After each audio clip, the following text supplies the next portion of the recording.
Welcome to our exploration of the transformative power of solitude. Today, we embark on a journey inspired by the ancient traditions of the Zhongnan Mountains in China, where Taoist hermits have sought refuge for over 2,000 years. These reclusive individuals, driven by spiritual quests, reflections on the world, or even disillusionment with societal norms, have discovered a profound alternative existence. But the tale doesn't end in the misty mountains of China. It resonates across cultures. Celebrities find strength in solitude for self-growth and mental wellness. Known for his mindfulness, actor Keanu Reeves often values alone time for introspection. Renowned author J.K. Rowling credits quiet moments for creativity and well-being. The Dalai Lama, the spiritual leader, embraces seclusion for inner peace and clarity. These personalities showcase that solitude isn't loneliness, it's a powerful tool for self-reflection and mental balance. Our journey extends beyond religious realms to embrace the universal wisdom that transcends borders. While the connection with God and the pursuit of enlightenment have been driving forces for hermits, our video delves into a more accessible dimension: how solitude, when approached wisely, becomes a potent tool for self-benefit and motivation. In this video, we would uncover the psychological, philosophical, and spiritual facets of solitude, exploring its potential for personal growth and fulfillment. Remember, this isn't a call to become a hermit, but an invitation to harness the positive aspects of solitude in moderation, finding inspiration from the stories of those who embraced it as a transformative force. Self-knowledge for common people means understanding who they are, their strengths, weaknesses, and how they fit into the world. It's a journey of discovering personal values, learning from experiences, and gaining insights into their own thoughts and feelings. But in Buddhism, meditation is a key tool for self-knowledge. Buddhists believe that by calming the mind through meditation, they can see their thoughts and feelings more clearly. It's like looking into a still pond to see the bottom. Through this practice, they aim to understand the nature of their minds, observe thoughts without attachment, and cultivate inner peace. Buddhist teachings suggest that attachment and craving are the roots of suffering. When people cling to desires or fear losing what they cherish, it causes suffering. Buddhists believe that recognizing and letting go of these attachments can lead to a more peaceful and content life. Worries often arise from an uncontrolled mind, driven by desires and aversions. Lord Buddha emphasizes the importance of controlling one's mind and experiences. He teaches that suffering comes from within, and by gaining mastery over the mind, one can attain liberation. The Eightfold Path, a fundamental teaching in Buddhism, includes right mindfulness and right concentration, encouraging followers to be aware of their thoughts and develop a focused mind through meditation. Lord Buddha's teachings on addiction revolve around the concept of craving. Craving in Buddhism is the strong desire for something. Whether it be substances or certain experiences, the addict's mind becomes entangled in these cravings, leading to suffering. The thoughts that trigger addiction are often rooted in the desire for pleasure, an escape from pain, or a craving for something external to fill an internal void. Emotions in addiction, according to Buddhist understanding, are closely tied to craving. There's a constant seeking for pleasure and an aversion to discomfort. Negative self-talk often revolves around feelings of inadequacy, a sense of lack, or an overwhelming desire for more. The addict's mind may engage in a cycle of attachment, suffering, and temporary relief through substances or behaviors.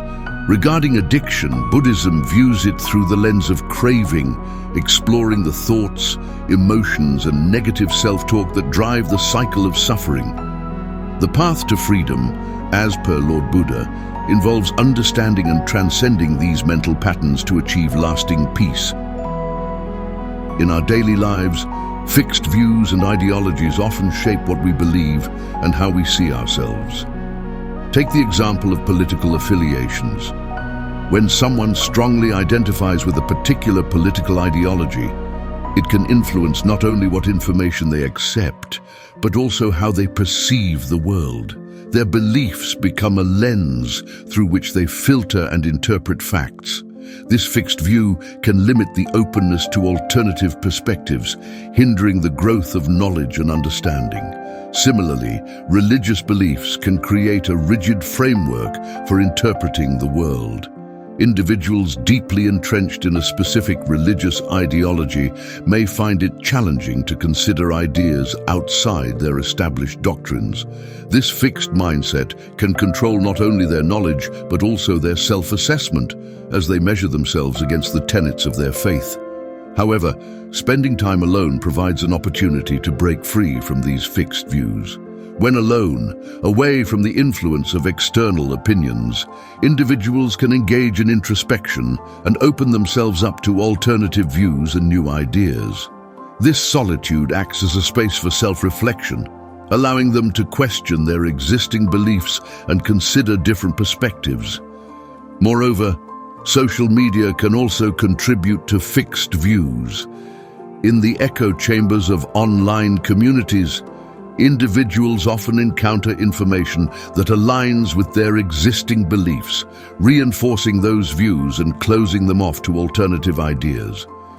However, during moments of solitude, away from the virtual noise, one can deliberately seek out diverse sources of information, fostering a more well-rounded and open-minded approach to knowledge. Time spent alone can transform the way we see the world and our role in it. It provides a mental space to re-evaluate beliefs, question assumptions, and consider alternative viewpoints. This transformation isn't about abandoning one's principles, but rather about enriching them with a broader understanding of the complexities that exist in the world. In our lives, we often rely on others, from the basic fact that one person needs two others for procreation to the support we seek in our daily interactions. However, some individuals feel lost and vulnerable when alone, unable to endure even short periods of solitude. The constant need for company, driven by the fear of being alone with their thoughts, suggests an excessive dependence on others beyond what's truly necessary. Surviving in the modern world doesn't mandate constant social presence. In many developed countries, basic needs can be met without leaving the house or engaging in frequent face-to-face interactions. The question arises, how much social interaction do we genuinely need? Often people socialize not out of genuine enjoyment, but due to the discomfort of solitude. Is the feeling of deficiency in solitude caused by the solitude itself, or by the belief that we need constant company to feel sufficient? Embracing solitude can shift our perspective.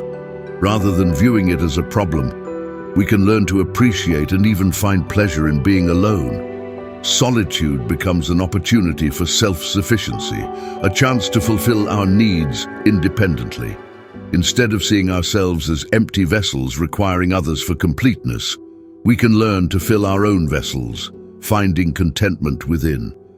Fernando Pessoa's words echo this sentiment. Freedom is the possibility of isolation. He emphasizes that true freedom lies in the ability to withdraw from people without seeking external validation. The idea is that if one cannot live alone, they are in a sense enslaved. While recognizing that humans are interdependent, the value of spending time alone is profound. Solitude becomes an investment with high returns, allowing us to know ourselves better, cultivate authenticity, and become more skillful in navigating the art of being alone. In conclusion, the excessive dependence on constant company may stem from a misconception about our need for others. By embracing and appreciating solitude, we can transform it from a perceived problem into a source of self-sufficiency and contentment. Quotes from thinkers like Pessoa reinforce the idea that true freedom includes the ability to be alone. emphasizing the profound value of spending time in one's own company.